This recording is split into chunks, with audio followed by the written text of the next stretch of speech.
Hello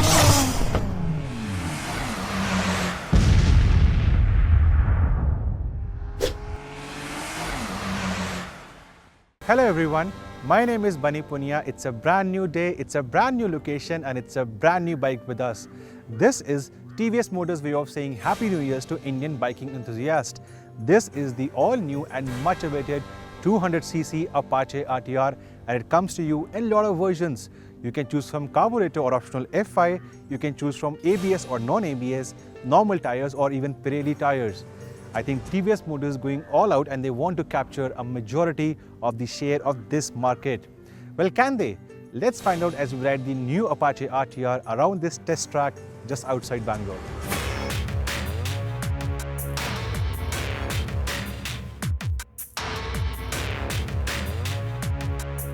Remember the Draken concept that TVS showcased at the 2014 Auto Expo?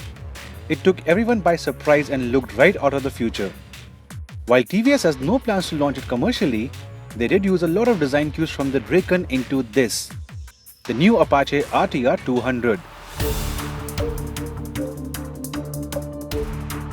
So while this is essentially an all-new bike with a new engine, new chassis and new suspension parts, TVS wanted to continue with the RTR family design but with an aggressive theme.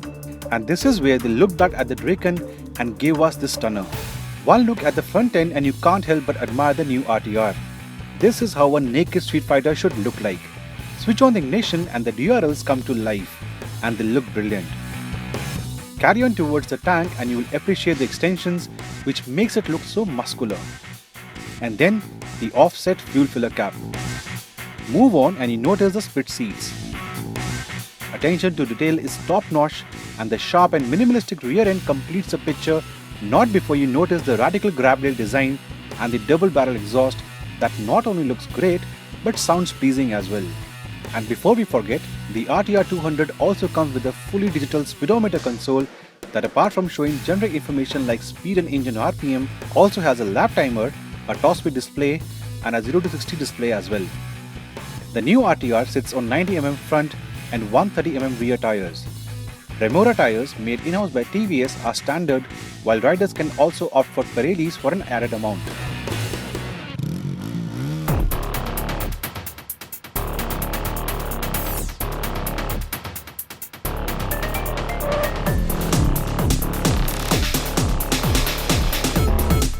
This is the most powerful and the quickest bike ever from TVS, and the heart of the matter is this new 200cc 4-valve oil-cooled motor that puts out as much as 21 PS of power with fuel injection.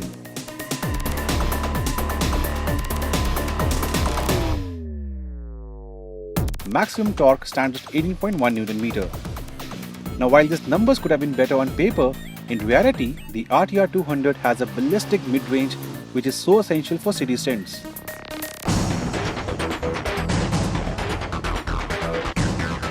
For example, it generates the same amount of torque as the Bajaj AS200 but at a full 1000 RPM less. The race-derived O3C engine also gets ram air assist cooling. The engine of the new RTR is fairly smooth and doesn't have a vibey nature which was so common with the smaller RTRs. That said, between 6000 and 8000 RPM, you do feel the vibes around the front part of the seat and the lower part of the tank. The engine is mated to a 5-speed gearbox which has 6 shifts. The company claims a 0 to 60 timing of 3.9 seconds, and the way this bike built up speeds on the test track, the claim seems justified. Given the road, expect the FI version to do 130 plus on the speedometer with ease. I had a chance to sample both the carburetor and the FI versions, but due to a limited run on the small test track, it will be unfair for me to give a proper verdict on the differences between both the versions. But one thing is clear, the FI version surely has a much punchier top-end whack, and this bike will surely be a stunter's delight. The RTR comes with a new split cradle chassis and finally gets a monoshock at the rear, a first for a TVS bike. On the not-so-smooth track with my weight, the bike showed immense control in terms of flex around bumpy corners. While the Pirellis certainly were very grippy, the Remora tires also impressed me with their abilities. But again, due to the short ride, I would reserve my verdict till we get to ride the bike for a longer duration. ABS or anti-lock braking system will be offered as an option, and the brakes on this test bike worked just well. Priced from under 90,000 rupees ex-showroom Delhi for the base version and approximately 1.15 lakh rupees for the top end with ABS Pirelli tyres and fuel injection, this one in terms of performance per rupee, it doesn't get any better. The new Apache looks very well, rides very well, there is ample performance, and you as a rider, you feel very comfortable and in control. And finally, the overall quality of the bike and the way it's been put together is top notch. And that is what a typical youngster wants, especially when he's spending so much money on a bike. I think after a long time, I've really enjoyed testing a bike, and this one comes across as a complete package in every way. On that note, I take your leave from here. Till the next time, take care, ride safe, and of course, don't forget to subscribe to the BikeDekho channel.